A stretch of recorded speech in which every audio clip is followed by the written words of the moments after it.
नमस्कार दोस्तों, radix web education में आपका स्वागत है। मूल विधि के तीसरे लेक्चर में आज हम लोग शुरुआत करेंगे। पहली चीज़, अभी तक हम लोगों ने चैप्टर्स जो पढ़े थे 1 से 4 तक के चैप्टर्स पढ़े थे। बात समझिएगा, 1 से 4 तक के चैप्टर्स हमने पढ़े थे जो आईपीसी में आते हैं, और उनको हम लोगों ने जब पढ़ा था, जो चीज़ें करी थी, उससे आपको एक आइडिया मिल गया था कि हमें क्या क्या पढ़ना है। ठीक है। अच्छा, दूसरी चीज़, इस वाले वीडियो में, ये वीडियो थोड़ा छोटा वीडियो होगा, लेकिन इस वीडियो की कुछ इंपॉर्टेंट चीज़ें हैं। पहली चीज़, आज हम लोग सभी की जितने भी अध्याय हैं, जितने भी चैप्टर्स हैं, उन सबको हम लोग ख़त्म करेंगे। ठीक है। दूसरी चीज़, वीडियो के एंड में, वीडियो के अंत में मैं आपको एक कहानी सुनाऊंगा। सिंपल सी, जैसी कहानियाँ सीरियल्स आज तक आप लोग देखते हुए आए हैं, वैसी कहानी है। तो आपको अब करना क्या है, इंपॉर्टेंट चीज़ तो ये है, आपको वीडियो एंड तक देखना पड़ेगा। ठीक है। मैं आपको एक सिंपल सी एक बात बता रहा हूँ, उस बात को समझिएगा। मान लीजिए मैं आपसे एक बात कहता हूँ कि मैं रहता हूँ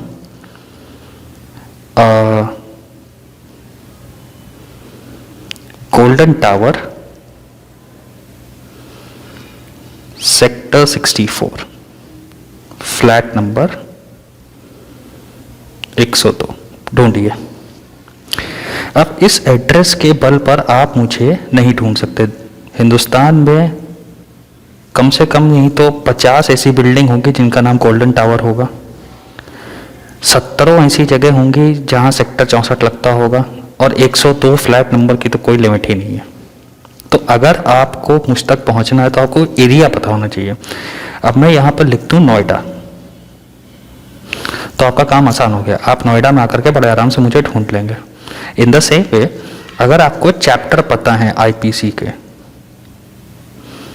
तो उस चैप्टर के अंतर्गत कौन सा सेक्शन, यानी कि कौन सी धारा लगेगी क्राइम की, वो बताना आपके लिए बहुत सिंपल हो जाएगा। इसीलिए सेक्शंस को मैं, चैप्टर्स को मैं चाहता मैं एक इमेज यहाँ पर लगा देता और आपको ऐसे पट पट बता देता। मैंने वो काम नहीं किया है, मैं लिखवाता हुआ चल रहा हूँ। उसका एक कारण, उसका बहुत सिंपल सा कारण है। जैसे जैसे आप लिखते हुए चलेंगे, क्या होगा, एक आपका माइंडसेट बनेगा। उस माइंडसेट के साथ आपको चीज़ें समझ में आएंगी। मैंने पहले ही कहा था, लॉ आसान नहीं है, मैं आसान बना रहा हूं, I am making it easy. लेकिन उसमें आपकी भी मेहनत की ज़रूरत पड़ेगी। आपको क्या मेहनत करनी है, जैसे जैसे मैं लिखवाता हुआ चल रहा हूँ आपको लिखवाना है। तो चलिए कुछ पुराना रिवाइज कर लेते हैं हम लोगों ने जो पढ़ा था, कुछ चैप्टर्स हम लोगों ने पढ़े थे। ठीक है। उन चैप्टर्स को हम लोगों ने क्या नाम दिया था, हिंदी में क्या बोलते हैं उनको, अध्याय। ठीक है। उनके अंतर्गत कुछ सेक्शंस आ रहे थे, यानी कि धारा, कितनी धाराएं आती हैं उसके अंतर्गत, और उसका हम लोगों ने संबंध पढ़ा था कि किस चीज से वो संबंध है। ठीक है। तो फटाफट एक छोटा सा रिवीजन कर लेते हैं। सबसे पहला जो चैप्टर था उसमें 1 से 5 आपके सेक्शंस आते थे। ये क्या था, उद्देशिका थी, इंट्रोडक्शन। ठीक है। अभी ये सब आपको याद हो जाएगा, बस बने रहिए इस वीडियो में। ठीक है। ये क्या था, इंट्रोडक्शन था। फिर उसके बाद क्या हुआ, चैप्टर नंबर 2 आया, अध्याय 2, 6 से 52। अभी सब याद हो जाएगा, बिल्कुल चिंता मत करिएगा। ये क्या था, जनरल एक्सप्लेनेशन, साधारण स्पष्टीकरण। ठीक। अच्छा, तीसरा मैंने आपको बताया था कि भाई है क्या, आईपीसी दंड के बारे में है ना, तो दंडों के बारे में 53 से 75 किसके बारे में, एक्सप्लेनेशन दी गई है दंड के बारे में, पनिशमेंट के बारे में दिया गया। चौथा जो आपका 76 से 106, मैंने इसमें बता दिया, इसके 2 सेक्शंस होते हैं। एक आपका चलता है 76 से 95 और एक चलता है 96 से 106। ये अपवाद हैं। ये क्या है, अपवाद हैं, जनरल एक्सेप्शंस। अब हमें इसके आगे से पढ़ना शुरू करना है, तो इसके आगे हम लोग क्या करेंगे, पढ़ना शुरू करेंगे। एक एक करके सारी चीज़ें हम लोग लेना शुरू करेंगे, ठीक है। अब जितनी भी चीज़ें आ रही हैं, ठीक है, अब जो आएगा मैं फटाफट पहले एक एक करके बताता जाऊँगा। कुछ चीज़ें भी मैं आपको बताऊँगा कि जो छोटी मोटी चीज़ें हैं वो आप यहीं पे याद कर लें। चलिए टाइम नहीं वेस्ट करते हैं। सबसे पहले 4 हम लोगों ने पढ़ लिए थे, अगला कौन सा आएगा? 5वां, ठीक। 5वें में क्या है?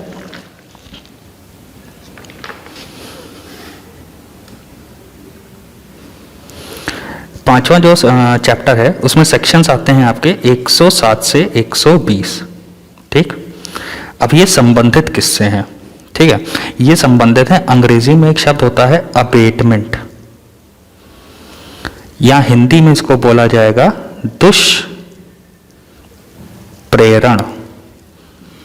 दोस्तों बहुत इंपॉर्टेंट है ये, यानी कितनी बार ये पूछा गया है, ठीक है। दुष्प्रेरण, जब आप किसी को उकसाते हैं, खुद नहीं काम कर रहे हैं, कांड आपने नहीं किया लेकिन किसी को कांड करने के लिए उकसाया, क्राइम करने के लिए उकसाया, या किसी को आपने प्रेरणा दी क्या करने की? क्राइम करने की प्रेरणा दी, ठीक।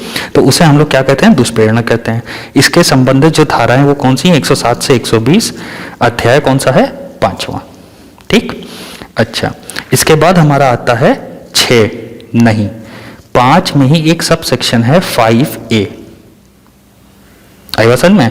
हमने अभी तक जो पढ़ा 1 2 3 4 5, 5 का 6 आना चाहिए था, नहीं 5A आएगा। अब ये क्या है 5A? इसमें केवल 2 सेक्शन है, 120A और 120B। ध्यान से सुनते हुए चलिएगा। आप अगर कोई काम करेंगे, कांड करेंगे, ठीक है, और मैंने आपको बताया कोई भी क्राइम करने के लिए आपको तैयारी करनी पड़ती है, तो आपराधिक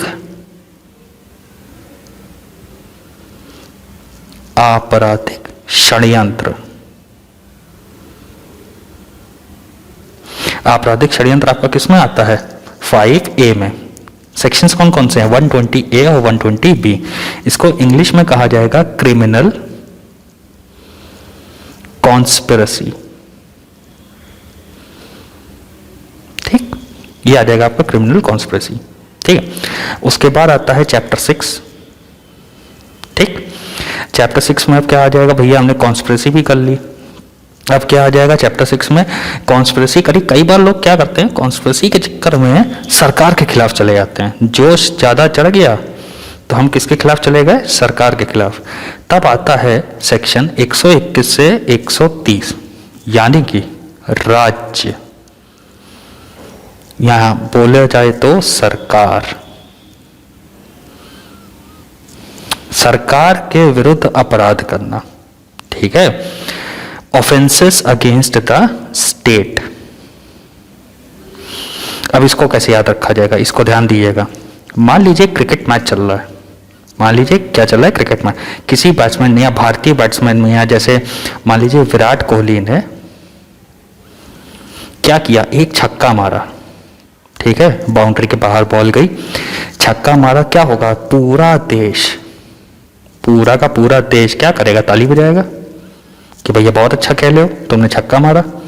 तो पूरा देश, पूरा स्टेट, पूरा राज्य, रिलेशन मिल गया। ये छोटा सा एक तरीका था इसको याद रखने का। सेक्शन 6 राज्य के विरुद्ध, क्यों? छक्का पड़ा, 6 पड़ा, तो देश के विरुद्ध आपने क्या किया? कॉन्स्पिरेसी करिए अगेंस्ट द स्टेट, ठीक। याद रखने का तरीका, जब कोई बैट्समैन छक्का मारता है तो पूरा देश ताली बजाता है, ठीक है। चलिए, अब ये सेक्शन से चैप्टर 6 हो गया। अब आएगा आपका चैप्टर नंबर 7, ठीक है। चैप्टर 7 के जो सेक्शंस हैं वो किस में आएंगे? अभी तक हम लोगों ने कहां तक पढ़ा? 130 तक। तो अगला कौन से शुरू होगा? 131, 131 से शुरू होगा, 140 तक जाएगा, ठीक है। 131 पे शुरू हुआ, 140 पे जाएगा। अभी तक तो आपने स्टेट के खिलाफ, पहले आपने एक षड्यंत्र किया किसी व्यक्ति के खिलाफ, फिर आपने षड्यंत्र किया राज्य के खिलाफ, अब आपने षड्यंत्र कर दिया सेना के खिलाफ। वो भी कौन सी सेना? सेना, वायुसेना, ये सेना का मतलब हो गया थल सेना, वायुसेना, और क्या कहते हैं, जल सेना, ठीक है।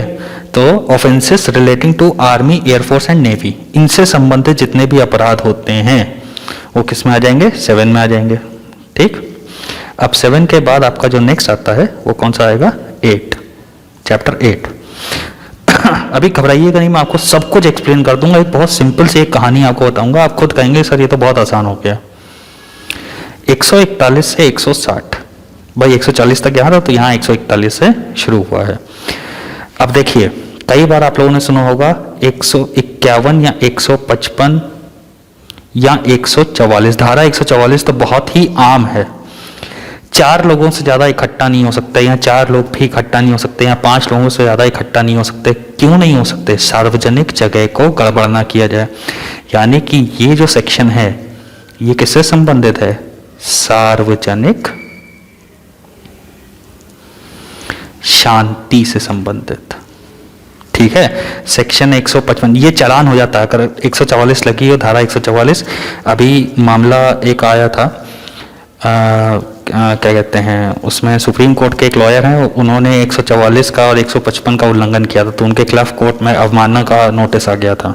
ठीक है, वो सारे एग्जांपल्स मैं आपको करवाऊंगा, अभी आप बस समझते हुए चलिए। सार्वजनिक शांति यानी कि offences related to public tranquillity, ये शब्द याद रखिएगा, ट्रांक्विलिटी।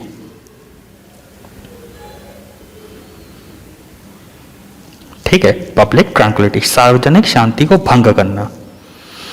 ठीक है, बहुत बड़ा अपराध नहीं होता, लेकिन अपराध अपराध होता है, ना करें तो अच्छा है। ठीक है, रोड पर खड़े होकर शोर मचाना, आते आते लोगों को परेशान करना, बिना परमिशन के प्रोटेस्ट करना। आपको प्रोटेस्ट करने की परमिशन नहीं, लेकिन आप प्रोटेस्ट कर रहे हो। ठीक है, उपद्रव कर रहे हो, ये सभी चीजें इसमें आ जाती हैं। अगला 8 के बाद आएगा 9वां। अब देखिए, ये 160 पे खत्म हुआ, तो अगला कहां से शुरू होगा? 161 से, और कहां खत्म होगा? 171 पे, 9th। ठीक, जितने भी पब्लिक सर्वेंट्स होते हैं उनसे संबंधित अपराध, यानी कि लोक सेवक से संबंधित अपराध या उनके द्वारा किए गए अपराध, भाई ये भी तो अपराध कर सकते हैं, तो इसका हो जाएगा ऑफेंसेस बाई और रिलेटिंग टू पब्लिक सर्वेंट। लोक सेवकों के मामले, या तो लोक सेवकों द्वारा किए गए या लोक सेवकों के खिलाफ किए गए। बात समझे? दोनों चीजें इसमें आती हैं। ठीक है, ऑफेंसेस बाय और रिलेटिंग टू पब्लिक सर्वेंट्स। ठीक, ये हो गया। तो ये हो गया आपका सेक्शन 9। अभी आप बिल्कुल चिंता मत करिए, अभी सब रटवा दूंगा, बिल्कुल बेफिक्र रहिएगा।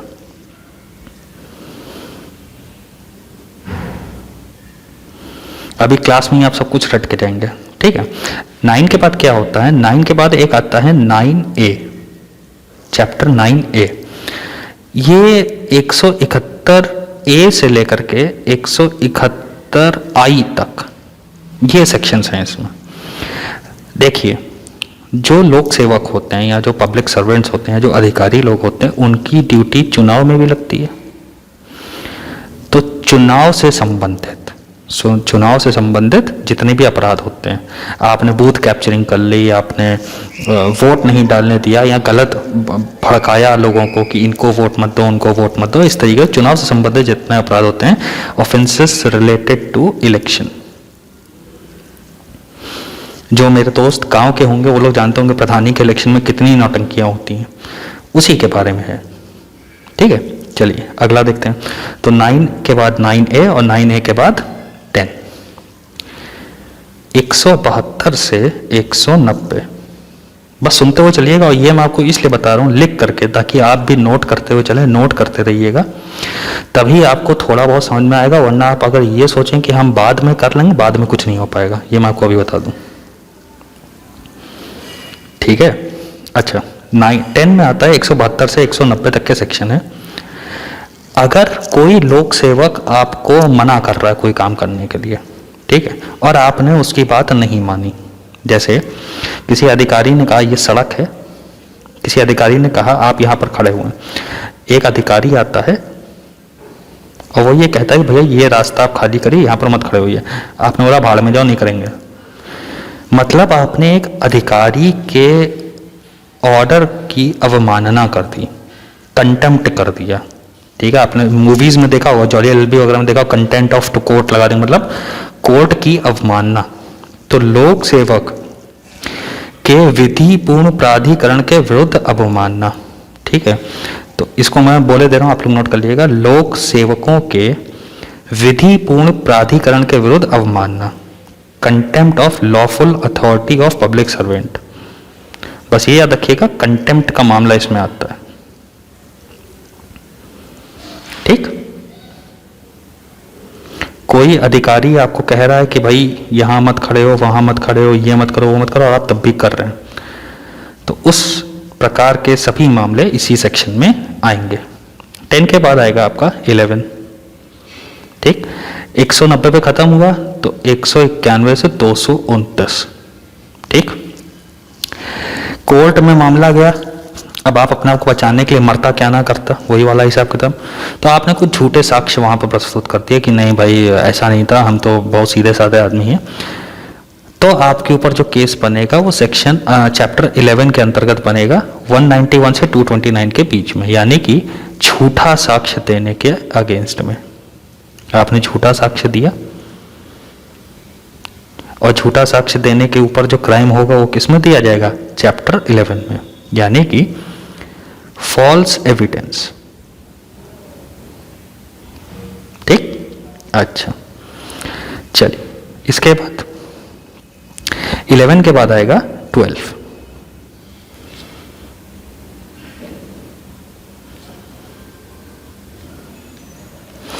12 में क्या है? 229 पे खत्म हुआ ये, तो 230 से ही शुरू होगा और कहां पर जाएगा? 263 तक। ठीक, जब आप फॉर्जरी करते हैं, किसकी? सिक्कों की या स्टाम्प की। ठीक है, किसकी आप फॉर्जरी कर रहे हैं? कॉइन्स की या स्टैम्प पेपर की, गवर्नमेंट स्टैम्प पेपर। तो आपके खिलाफ जो मुकदमा दर्ज होगा वो चैप्टर 12 के सेक्शन 230 और 263 के अंतर्गत होगा। अबू सलेम, छोटा शकील, दाऊद इब्राहिम, ये सभी लोग के ऊपर ये सब मामले चल चुके हैं। ठीक है, करीम तेलगी के ऊपर भी यही मामला चला था। ये सभी इंडिया के मोस्ट वांटेड लोगों में से एक रहे हैं। ठीक है, चलिए अब आगे चलते हैं। तो पैसों के अगेंस्ट आपका ये हो गया। ठीक, मैंने अभी आपको एक बात बताई थी, मैं बताना भूल गया, उसको रिपीट करना भूल गया। वहां पर चैप्टर 11 मैंने आपको बताया था। चैप्टर 11 था झूठ, झूठा साक्ष्य प्रस्तुत करने के लिए। अब एक बात बताइए, 1 और 1 कितने हो गए? 11। ये मूवी आई थी 1 और 1 11, जिसमें संजय दत्त थे और गोविंदा थे। पूरी मूवी में चोरी चकारी करते हैं और गड़बड़ घोटाला करते रहते हैं। तो क्या हो गया? सेक्शन चैप्टर 11 झूठा साक्ष्य कैसे याद रखेंगे? 1 और 1 11 से। ठीक है, 1 और 1 11 से आपको याद रखना है। बाकी एक कहानी और है जो इन सबको रिलेट करते हुए चली जाएगी। ठीक है, चलिए अब ऐसा तो है नहीं कि आप केवल जो भी कुछ चोरी वगैरह करेंगे या डुप्लीकेसी करेंगे वो केवल सिक्कों की होगी। डुप्लीकेसी या ये कह लिए चोरी चकारी तो बहुत सारे तरीकों से होती है ना, उन्हीं में से एक तरीका है घटतौली करना। ठीक है, वहां पर आएगा आपका सेक्शन 13, चैप्टर 13 सेक्शन 264 से 267। नापने यानी कि माप और तौल से संबंधित। ठीक है, घटतौली वगैरह जिसे कहते हैं, वेट एंड मेजर्स।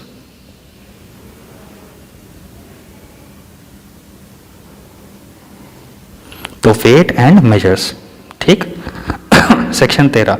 3-13 एक कहावत होती है हिंदी में, ज्यादा 3-13 ना करो, 3-13 गड़बड़ होता है। तो 3-13 गड़बड़, किस चीज से गड़बड़? दुकानदारी से संबंधित गड़बड़। किस चीज में गड़बड़? नापने और तौलने के पैमाने पे गड़बड़। ठीक है, 3-13 से याद रखिएगा। अगला 14वां, ठीक है, 13 के बाद आया 14, 267 पे ये खत्म हुआ, 268, ये जाएगा 294 तक। ठीक, जितने भी आम नागरिक रहते हैं उनके स्वास्थ्य,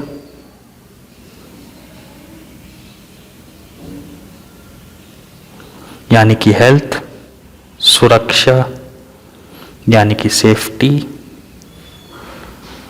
सुविधा यानी कि ईज, इन सब के अगेंस्ट जितने भी अपराध होते हैं वो उसमें आ जाते हैं। यानी कि पब्लिक हेल्थ, सेफ्टी, कन्वीनियंस आदि, इन सब से संबंधित जितनी भी अपराध होते हैं। अब इसमें क्या हो सकता है, पब्लिक स्वास्थ्य, आपने घटिया खाना खिला दिया, घटिया सामान आप बेच रहे हो तो उनसे वो हो जाएगा। सुविधा में क्या हो जाएगा, आप इस तरीके से प्रोटेस्ट कर रहे हो कि लोगों को दिक्कत हो रही है, आप लाउड स्पीकर या डीजे बजा रहे हो, ये सारी चीज़ें आ जाती हैं। ठीक है, तो लोग उससे क्या होगा, काफ़ी हताहत होंगे। चलिए अगला देखते हैं।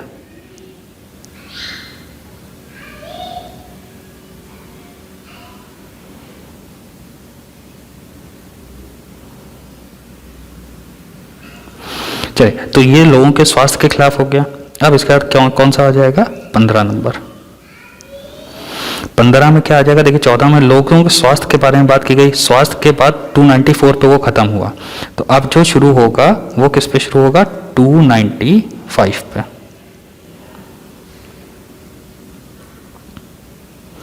ठीक है, और कहां जाएगा, 298 तक। ये है धर्म से संबंधित अपराध। किससे संबंधित, रिलीजन से संबंधित अपराध। ठीक है, चलिए, तो ये हो गया 15वां। फिर आता है आपका 15 के बाद क्या आ जाएगा, 16। 298 पे खत्म हुआ तो 299। अब देखिए 299 302 के करीब है, यानी कि हत्या। ठीक है, तो ये आएगा 377 तक, वैसे तो ये जाता है। याद रखने का तरीका, 14 302 में आएगा तो 302 हत्या, यानी कि मानव शरीर को प्रभावित करने वाली चीज। ठीक है, शरीर को प्रभावित करने के लिए। अब इसमें आपका हत्या भी आ जाएगा, किडनैपिंग भी आ जाएगी, सब कुछ, मारपीट, मार कुटाई, बम फोड़ देना, गोली मार देना, सब कुछ इसमें आ जाएगा। अफेक्टिंग क्राइम्स या ऑफेंसेस अफेक्टिंग ह्यूमन बॉडी। ठीक है, क्या हो जाएगा, ह्यूमन बॉडी से को प्रॉब्लम देने वाली सारी चीजें इसमें आ जाती हैं। 16 के बाद अब आपका आ जाता है 17। ठीक है, 17 में 378 से लेकर के 462 465 तक। अब देखो 420 इसमें आ गया, 420 इसमें आएगा ना, 420 इसी के बीच में तो पड़ेगा, यानी धोखाधड़ी। किसकी धोखाधड़ी, प्रॉपर्टी। किसकी धोखाधड़ी, प्रॉपर्टी, यानी कि संपत्ति। ठीक है, तो किसके अगेंस्ट में हो जाएगा, संपत्ति के अगेंस्ट में अगर आप धोखाधड़ी करते हैं तो वो मामला किस में आता है, इसी में आता है। ठीक है, तो उस समय चैप्टर कौन सा आपका लगेगा, चैप्टर आपका लगेगा 17वां। इन्हीं में से कोई एक धारा लगेगी, मैंने एक एग्जांपल दिया है आपको 420 का। ठीक है, याद रखने के लिए। चलिए,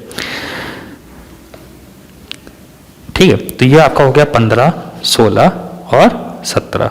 17 के बाद आपका आएगा 18।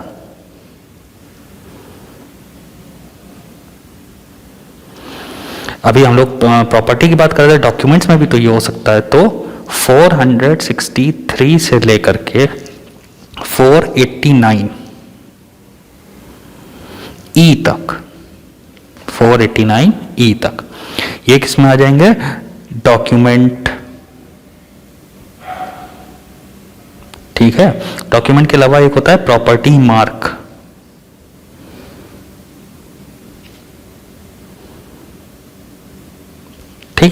इसको हिंदी में क्या कहा जाएगा? दस्तावेज या संपत्ति चिन्ह। ये हो गया आपका दस्तावेज और ये क्या हो गया? संपत्ति चिन्ह। इनसे अगर कोई जना गड़बड़ी करता है तो क्या होता है? इस सेक्शन के अंतर्गत, इस चैप्टर के अंतर्गत आपके ऊपर केसेस बनते हैं। ठीक, उसके बाद अगला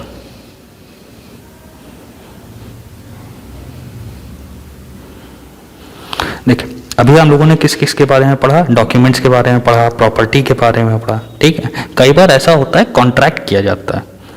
कैसा कॉन्ट्रैक्ट होता है? कि हम आपको कोई सर्विस देंगे। ठीक है, क्या होता है? हमने आपको कोई सर्विस देने का कॉन्ट्रैक्ट किया और आपने वो कॉन्ट्रैक्ट तोड़ दिया, तो वो आएगा चैप्टर 19 में। ठीक, धाराएं कौन सी होंगी? 490 से लेकर के 492। ठीक है, तो criminal breach of contract, criminal breach of contract, आपने किसको तोड़ने की कोशिश करी? आप सेवा संविदा की आपराधिक भंजन। ठीक है, सेवा संविदा का आपराधिक भंजन।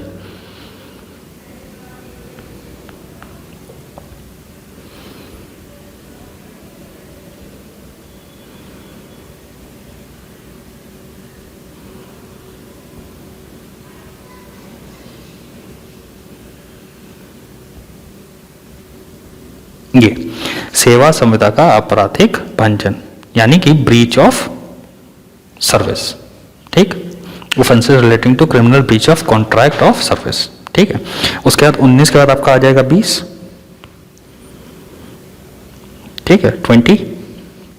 अब देखिए 492 तक ये आ चुका है, तो अगला कहां से शुरू होगा? 493 और ये कहां तक जाएगा? 498 तक। छोटा सा है, बहुत बड़ा नहीं है ये।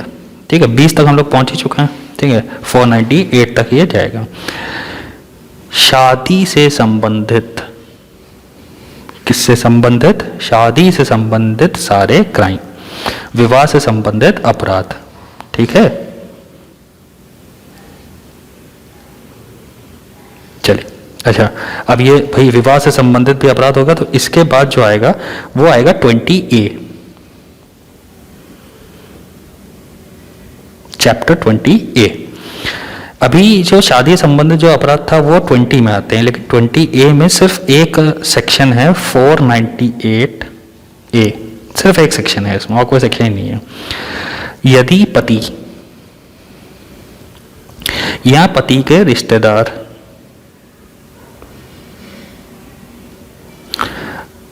पत्नी के ऊपर क्या करते हैं? पत्नी के ऊपर क्या करते हैं? अत्याचार करते हैं। ठीक है, क्रूअल्टी बाय हस्बैंड और रिलेटिव ऑफ हस्बैंड। ठीक है, पति व पति के संबंधों द्वारा निर्दयता।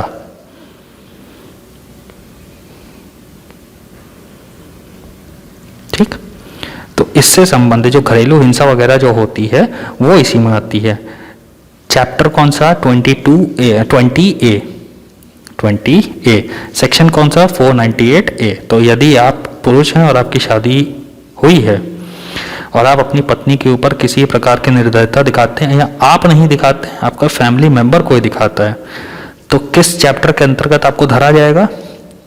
जो चैप्टर होगा वो होगा 20A। सेक्शन कौन सा लगा जाएगा? 498A। अब उसके बाद और जितनी आप गड़बड़ियां करेंगे, गलत साक्ष्य प्रस्तुत करेंगे, झूठ बोलेंगे, कुछ भी करेंगे, तो और धाराएं बढ़ती जाएंगी। ठीक है, इसके बाद आता है 21। खत्म पे है बिल्कुल, ये 21 पे हम लोग आ गए।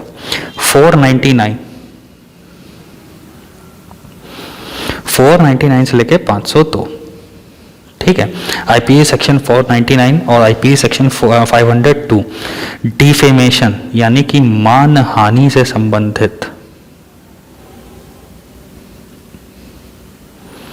आपने अक्सर सुना होगा, पॉलिटिक्स में तो ये बहुत ज़्यादा होता है। केजरीवाल जी ने कुछ कहा तो उनके ऊपर केस हो गया मानहानि का, या किसी और नेता ने कुछ कहा, किसी पत्रकार ने कुछ कह दिया मानहानि का, या डिफेमेशन जिसको अंग्रेजी में कहा जाता है।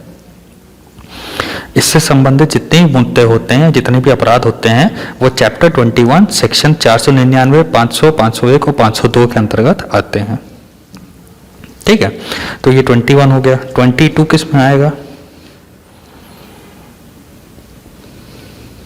ठीक है, 22 502 हो गया था यहाँ पर, तो 503 से लेकर के 510 तक। ठीक है, 7 सेक्शन, बल्कि 8 सेक्शन, 3, 4, 5, 6, 7, 8, 9, 10, 8 सेक्शन आपके आएंगे। क्रिमिनल इंटिमिडेशन, इंसल्ट या एनॉयंस, अभित्रास, अपमान या रिष्टीकरण। बात समझिएगा, इंटिमिडेशन,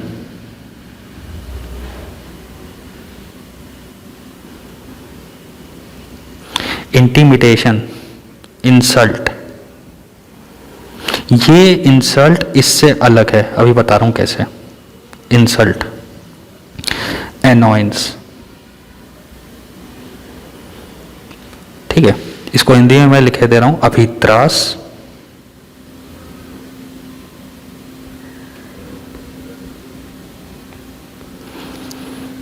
अपमान,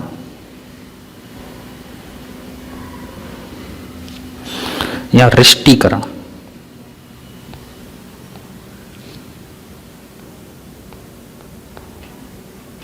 ये सब चीजें इसमें आती हैं। जैसे मान लीजिए दो लोग हैं, ए और बी। ए ने मजाक मजाक में बी को बोला, अब तुम हो पागल। और ये तब बोला जब आसपास बहुत सारे लोग, सी, डी, ई, एफ सब लोग खड़े हुए थे। बी को बड़ा बुरा लगा कि भाई बताओ, सबके सामने मुझे पागल बोल दिया। तो ये उसको लगा क्या? अपमान। ये उसको डिफेम नहीं किया गया। डिफेम तो तब वो करता जब वो कहता कि भैया तुमने रिश्वत ली, तुम रिश्वतखोर हो। ये डिफेमेशन हो गया, मानहानि हो गई। लेकिन बी को पागल कहा, ये उसका अपमान हो गया, अभित्रास हो गया, रिष्टीकरण हो गया, इंटिमिडेशन हो गया, एनॉयंस हो गया। ठीक है, किसी को जबरदस्ती गुस्सा दिलाने की कोशिश, मजाक में ही सही लेकिन गुस्सा दिलाने की कोशिश। तो ये आपका इधर कवर हो जाता है। ठीक है, कौन से चैप्टर में आएगा ये आपका चैप्टर हो गया 22 और आखिरी चैप्टर 23। ठीक है, इसमें केवल एक सेक्शन है 511। ठीक, अपराध करने के प्रयत्न, अटेम्प्ट टू कमिट ऑफेंस।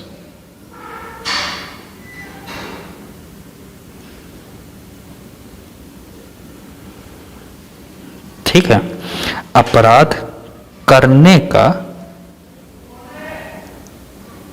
प्रयत्न।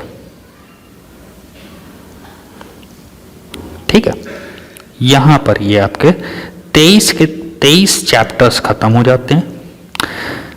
1 से लेके 511 सेक्शंस मैंने आपको बता दिए किसमें कौन से चैप्टर से संबंधित है, क्योंकि चैप्टर के ऊपर क्वेश्चन बनता जरूर है। ये मैं आपको अभी बता दूं, चैप्टर के ऊपर क्वेश्चन बनेगा जरूर, बड़े आराम से बनेगा। लेकिन मुद्दा यह है भाई कि अगर इसको याद करें तो करें कैसे। अब आते हैं कहानी की तरफ। ठीक है, कि वो क्या कहानी है जिससे कि आपका पूरा का पूरा जितना भी है, कि मैं बड़े आराम से कह रहा हूं कि आपको एक ही बार में सब कुछ याद हो जाएगा। ठीक है, तो वो ऐसा क्या है कि मैंने ऐसी कोई कहानी बना दी कि आपको एक ही बार में सब कुछ याद हो जाएगा, ऐसा है। ठीक है, ऐसा है, याद हो जाएगा। अब आपको एक कहानी सुननी है। ठीक है, और याद रखिएगा 23 के 23 अभी के अभी यहीं पर कवर करूंगा मैं। ठीक है, चलिए कहानी शुरू करते हैं।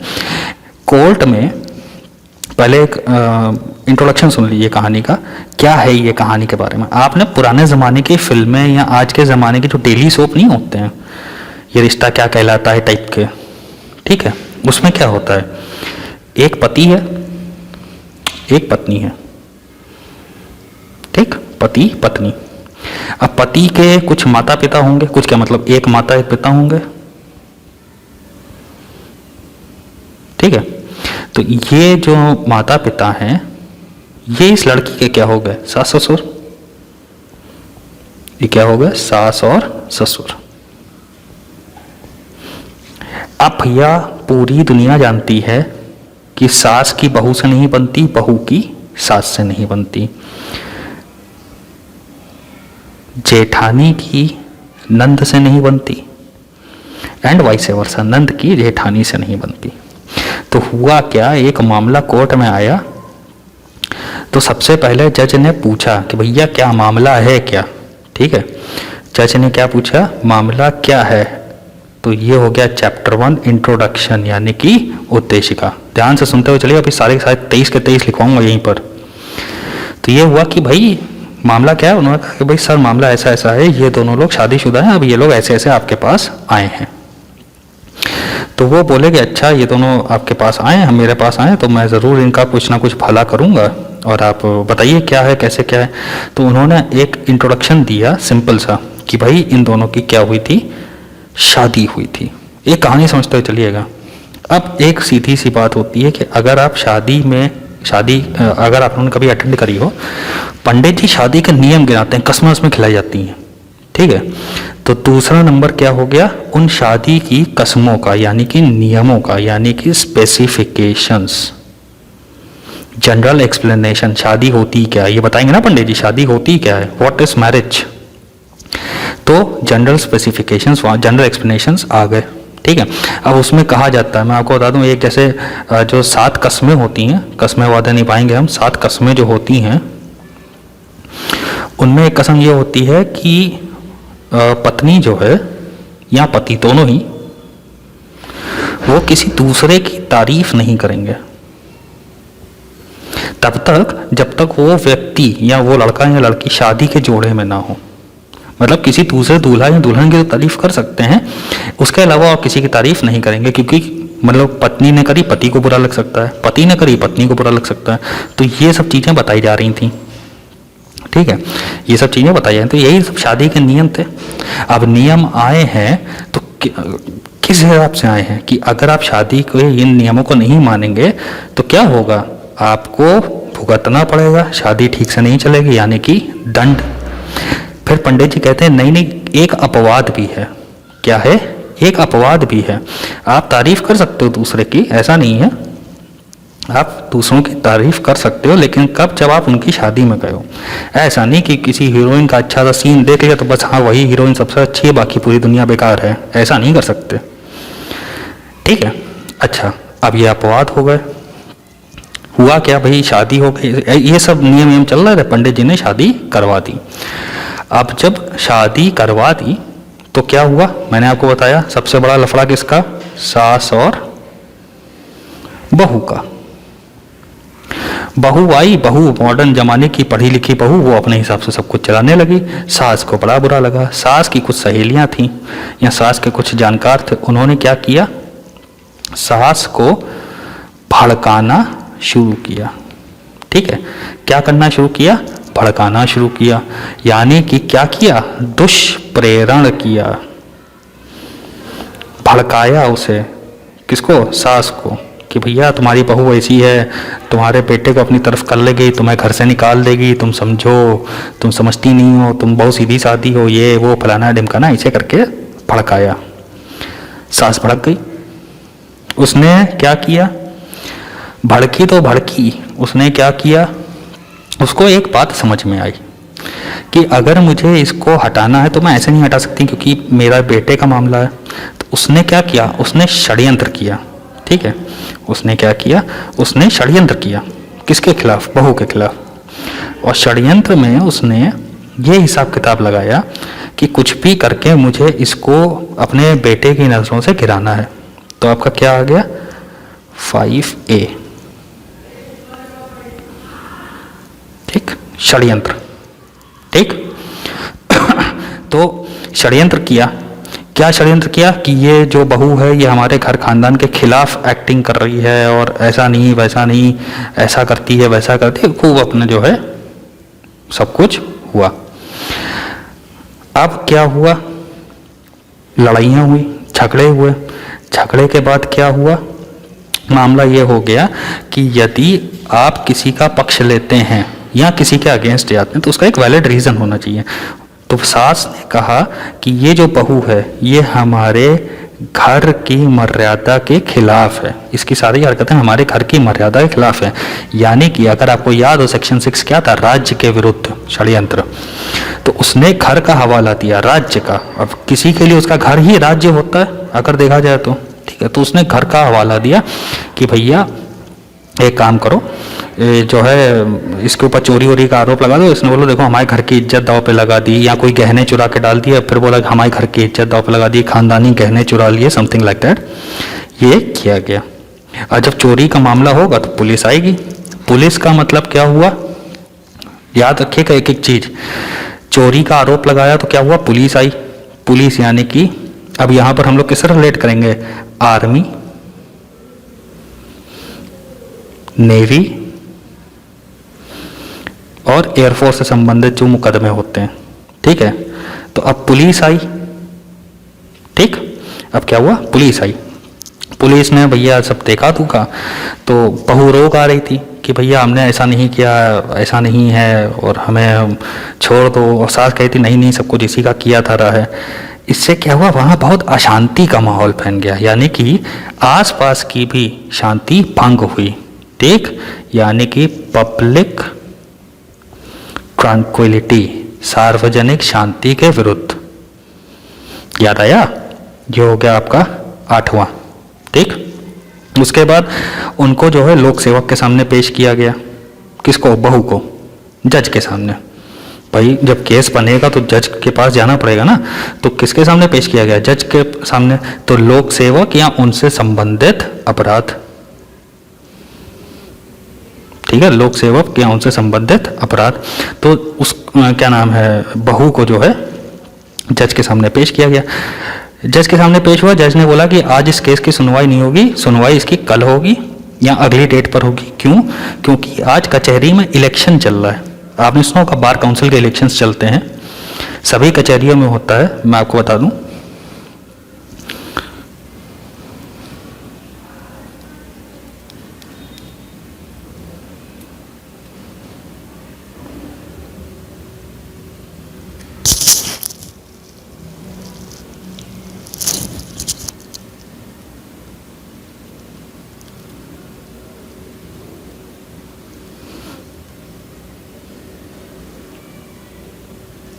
तो बार काउंसिल के जो इलेक्शन होते हैं कचहरी में होते हैं, उसमें जो है इलेक्शन के थ्रू ट्रेजरार वगैरह सब चुने जाते हैं।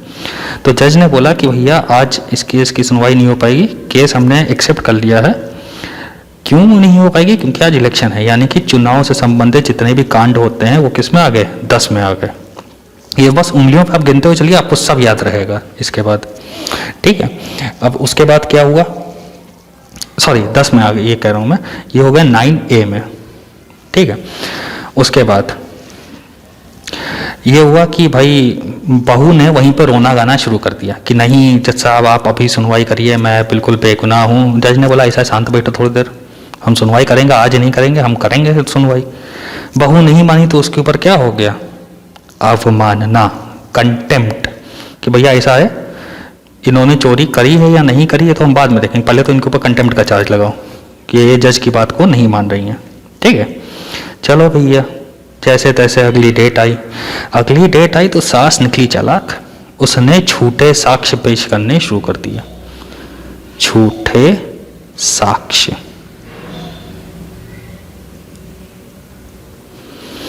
ठीक है, झूठे साक्ष्य पेश करने शुरू कर दिए। किसके खिलाफ पेश किए, ये बहू के खिलाफ। एक बार एक छोटा सा रिमाइंडर, फिर आगे बढ़ेंगे। सबसे पहले क्या हुआ, शादी हुई, एक लड़का एक लड़की की। पंडित जी ने शादी में शादी के सारे नियम बताए कि भैया तुम किसी और की तारीफ मत करो, तुम किसी और से अब अफेयर संबंध वगैरह कुछ नहीं रखोगे, तुम भी नहीं रखोगे, लड़का लड़की सबको समझा दिया। और ये भी बता दिया कि अगर आप ऐसा नहीं करते हैं तो आप दंड के भोगी हैं, दंड होगा। कुछ अपवाद हैं, आप किसी की तारीफ कर सकते हैं, जैसे कि किसी दूसरे दूल्हे की या किसी दूसरे दुल्हन की। शादी होकर बहू अपने घर आती है तो सास की सहेलियां उसको भड़का देती हैं, किसके लिए, दुष्प्रेरणा के लिए। जब वो भड़काती हैं तो सास क्या करेगी, सास उसके खिलाफ षड्यंत्र करेगी, 5A। और वो चोरी वोरी करके उसके पास गहने रखवा देती है। तो ये कहती है कि तुमने जो ये कांड किया है चोरी, ये तुमने हमारे राज्य यानी कि हमारे घर के खिलाफ किया है। तो सेक्शन 6 राज्य के अगेंस्ट ऑफेंसेस। चोरी का मामला तो पुलिस आएगी, पुलिस का मतलब यहाँ क्या हो गया, आर्मी, नेवी और एयरफोर्स के अगेंस्ट के क्राइम। वहाँ पे खूब चीखना चिल्लाना हुआ, बिल्कुल एकदम बहू चिल्ला रही है कि मैंने नहीं किया, सास चिल्ला रही तुम्ही ने किया, यानी कि पब्लिक शांति को भंग करना, पब्लिक ट्रैंक्विलिटी। जब पुलिस अरेस्ट करके ले गई तो उसको फिर बाद में जज के सामने पेश किया गया। जज ने बोला ऐसा है, हम केस एक्सेप्ट कर रहे हैं, लेकिन आज इलेक्शन है 9A, इसलिए हम इस केस को अगली सुनवाई में सुनेंगे। बहू कहती है कि नहीं, मैं जेल में नहीं रहूंगी तब तक के लिए, और आप अभी जो है ऐसा कर दिए वैसा कर दिए। जज बोलता है ऐसा है, शांत बैठो। बहू नहीं मानती है, यानी कि कंटेम्प्ट। जब अगली तारीख आती है तो सास क्या करती है, झूठे साक्ष्य पेश करती है। बिल्कुल हिंदी फिल्म, पुराने जमाने की जो हिंदी फिल्में हुआ करती थी बिल्कुल वैसी, वो झूठे साक्ष्य प्रस्तुत कर देती है। चलो भैया, झूठे साक्ष्य उन्होंने भी प्रस्तुत कर दिए, बहुत अच्छा काम किया अपने बहू को फंसाने के लिए। ठीक है, अब झूठे साक्ष्य इन्होंने प्रस्तुत कर दिए, अब चलते हैं आगे।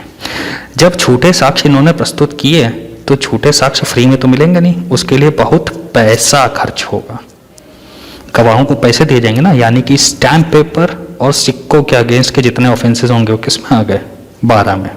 ठीक, उसके बाद 12 नंबर, उसके बाद आएगा 13 नंबर। बहू को एक बात समझ में आई कि जब मेरे खिलाफ झूठे साक्ष्य प्रस्तुत किए जा रहे हैं तो मैं बहुत सोच समझ के, कैसे, बहुत सोच समझ के तोल मोल के बोलूंगी, यानी कि तोलने और मापने के संबंध में जितने भी कानून हैं, ठीक, मैं बहुत तोल मोल के बोलूंगी जिससे मैं बच जाऊं। ठीक है, अब इन्होंने क्या कहा,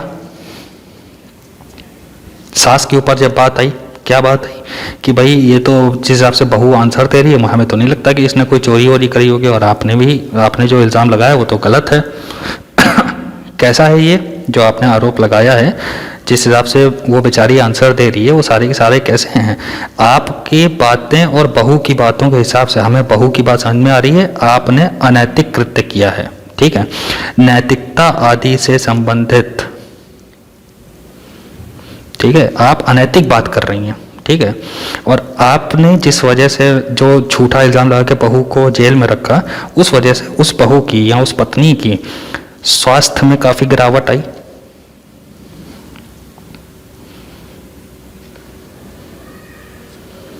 अभी सब कहानी सुनते चलेगा, एकदम बहुत आसान सी कहानी है, अभी मैं पूरा रिपीट कर दूंगा। उसके स्वास्थ्य में गिरावट आई, आपने उसकी सामाजिक सुरक्षा भंग करी, तो भाई ये आपने गलत किया, और आपकी बातों का जो मामला है वो हमको नहीं समझ में आ रहा है। जज ने ऐसा बोला, किससे? सास से। सास ने बोला नहीं सर, मैं तो धर्म कर्म करने वाली महिला हूं, मैंने कभी झूठ बोला नहीं, और आप जो हैं कैसी बात कर रहे हैं, ऐसा है वैसा है। ठीक है, जज ने बोला ऐसा है, आपको ना समझाओ। ठीक है, और आपको हम अगली डेट दे रहे हैं, या तो कोई ऐसा बहुत मजबूत साक्ष्य आप लेकर के आइए जिससे ये साबित हो जाए कि इसने चोरी करी है, वरना हम जो हैं बहू के फेवर में केस को रोल कर देंगे। चलो भैया, अब सास को बचना था, इधर डर गई थी बेचारी, उसने उठा करके सीधा सा करवा दिया क्या, किडनैप। किसको करवाया? बहू को, यानी कि अगेंस्ट द बॉडी, मानव शरीर के अगेंस्ट। बिल्कुल हिंदी फिल्म, पुराने जमाने की जो हिंदी फिल्में होती थी, बहू को क्या करवा दिया? किडनैप करवा दिया। और साथ ही साथ उसने कहा कि मैं एक तीर से 2 शिकार करूंगी। कैसे? बहू को किडनैप करवा दिया और जितनी प्रॉपर्टीज में उसका जॉइंट नाम आता है उससे भी उसको हटा दिया, यानी कि प्रॉपर्टी, क्राइम अगेंस्ट प्रॉपर्टी। ठीक, अब जब ऐसा किया गया, ठीक है, तो कैसे किया जाएगा? प्रॉपर्टी से अगर नाम आपको हटाना है तो कैसे हटाना है? डॉक्यूमेंट्स, प्रॉपर्टी मार्क, इन सबको चेंज करना होगा ना। तो डॉक्यूमेंट और प्रॉपर्टी मार्क से संबंधित किसमें चीजें आ गई? 18 में, डॉक्यूमेंट्स और प्रॉपर्टी मार्क। ठीक, अच्छा, उसके बाद क्या हुआ? अभी बहू किडनैप पड़ी हुई है। ठीक है, सरकार की ओर से जो सरकार कह रहे हैं, बहू की ओर से जो वकील था वो भी भाग गया। ठीक है, बहू की ओर से जो वकील था वो भी भाग गया। बात सुनते रहिएगा, बहू की ओर से जो वकील था वो भी भाग गया। जो वकील भागा तो क्या हुआ कि भैया हम आपका केस नहीं लड़ पाएंगे, वो तो किडनैप पड़ी हुई है और हम केस लड़ेंगे नहीं। तो क्या हुआ? Breach of contract. ठीक है, किस में आया ये? 19 में, ब्रीच ऑफ कॉन्ट्रैक्ट।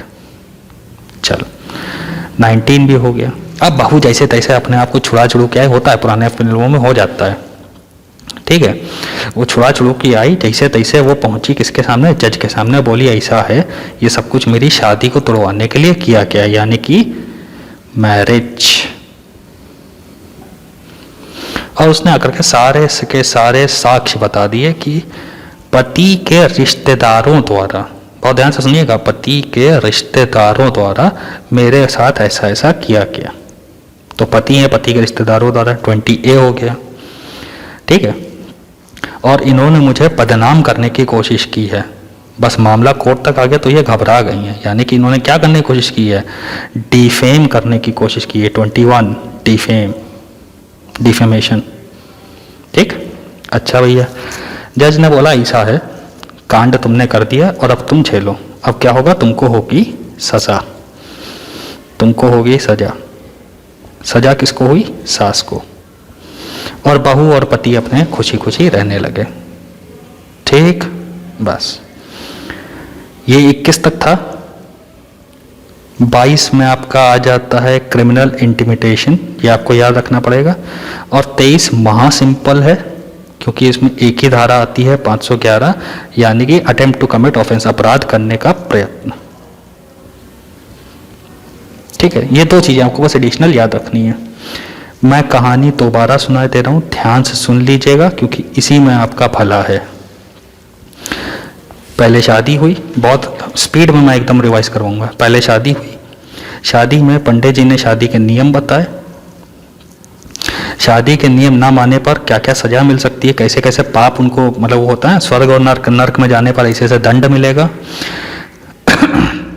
उसके बाद उन्होंने बताए अपवाद, ठीक है। अपवाद बताए कि आप ऐसे ऐसे कर सकते हैं। शादी होकर के बहू घर में आती है तो उस सास की सहेलियों ने उसको भड़का दिया। सास की सहेलियों ने भड़काया तो सास ने उसके खिलाफ क्या किया? षड्यंत्र किया। सब में लिखता हुआ चल रहा हूँ। अब षड्यंत्र किया तो उसके बाद क्या हुआ? ये कहा गया कि भाई इन्होंने चोरी करी है। चोरी का आरोप लगा तो क्या हुआ? ये कहा गया कि जितना भी इन्होंने चोरी करी है, इससे क्या हुआ है? हमारे घर खानदान, यानी कि हमारे स्टेट, घर खानदान के ऊपर बात आई है। ये बहुत गलत चीज़ है, ऐसा नहीं होना चाहिए था। घर खानदान की बात आई तो ये हुआ कि आप पुलिस को बुलाना पड़ेगा, पुलिस ही सब कुछ डिसाइड करेगी। तो यहाँ पर क्या हो गया आपका? सेना या पुलिस। उसके बाद क्या हुआ? जब पुलिस आई तो रोना गाना मचा, रोना गाना मचा तो आसपास की शांति भंग हुई, सार्वजनिक शांति। जज के सामने पेश किया गया लोक सेवक द्वारा, ठीक। जज ने कहा आज इलेक्शन है, आज सुनवाई नहीं हो पाएगी, सुनवाई के लिए अगली डेट दे दी, ठीक। क्या हो गया? उसके बाद 9 क्या कहते हैं 9 के बाद आया था 9A, सॉरी, हाँ, इलेक्शन, ठीक है। 9A किसमें आ गया? इलेक्शन। उसके बाद क्या हुआ? बहू चीखने चिल्लाने लगी कि भैया नहीं, आज आप मुझे बेल दे दीजिए, ये कर दीजिए, वो कर दीजिए। बोले नहीं, शांत रहो। नहीं मानी। उन्होंने कह दिया भैया अवमानना, ठीक है, अवमानना हो गया। जब अगली डेट आई तो उन्होंने झूठे साक्ष्य प्रस्तुत किए। 11 नंबर, झूठे साक्ष्य। झूठे साक्ष्य खरीदने के लिए काफ़ी पैसों का लेन देन उनको करना पड़ा, तो सिक्के और सरकारी स्टैंप, सिक्को पैसे वैसे देने पड़ेंगे ना। बहू को समझ में आ गया कि ये पूरा सास का किया धरा है। बहू एकदम नाप तोल के बोलने लगी, यानी कि नाप और तोल, मेजर्स एंड वेट, ठीक। उसके बाद बहू ने कहा कि मुझे क्या कहते हैं, जज ने कहा कि जिस हिसाब से आप बात कर रही हैं, जिस हिसाब से नाप तोल के बहू बात कर रही है, हमें बहू ज़्यादा सही लग रही है, आप गड़बड़ लग रही हैं।